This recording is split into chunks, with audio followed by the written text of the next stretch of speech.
Tom Doshi është një emër i diskutuar jo vetëm në politik, por edhe në biznes. Politikën dhe biznesin ai ka ditur t'i përdor gjithmonë në funksion të njëra tjetrës. Për shembull, në Shkodër kryesisht në zonën e Malësisë së Madhe, Toma i ka vota të sigurta, sepse siç shprehen dhe banorët e zonës, ai gjithmonë ka qenë i gatshëm për t'i ndihmuar kur ato kanë patur probleme, jo vetëm me ilaçe falas, por edhe duke i financuar operacione të shtrenjta jashtë Shqipërisë. Me miliona euro është pasuria e deklaruar e Tom Doshit nga Profarma, por duket se edhe biznesi i ndërtimit po i lulëzon. Me këto të ardhura, është e kuptueshme që ai bën një jetë të standardeve të larta. Mjafton të kujtojmë se vetëm syzet e diellit kapin shifrën 80.000 euro.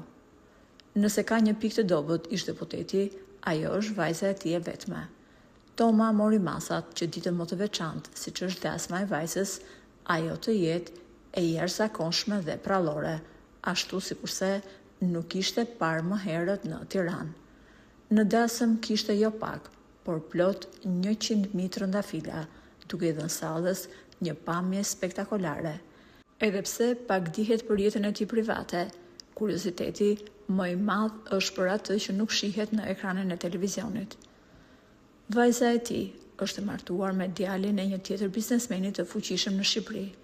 Ajo është e martuar me Bruno Çelën, djalin e biznesmenit Geron Çela, i cili ka pllakat Brunes në Shqipëri. Njëkohësisht është dhe aksioner i ndërtimit të Vlora Marina.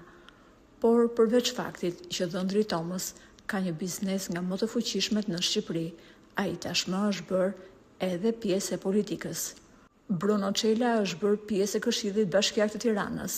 Miqtë e tij shprehen se Bashkia e Tiranës është vetëm starti politik i dhëndrit të Tomës, sepse ambicjet e tij politike janë që ai të shkojë në pozicione kyçe në politikë.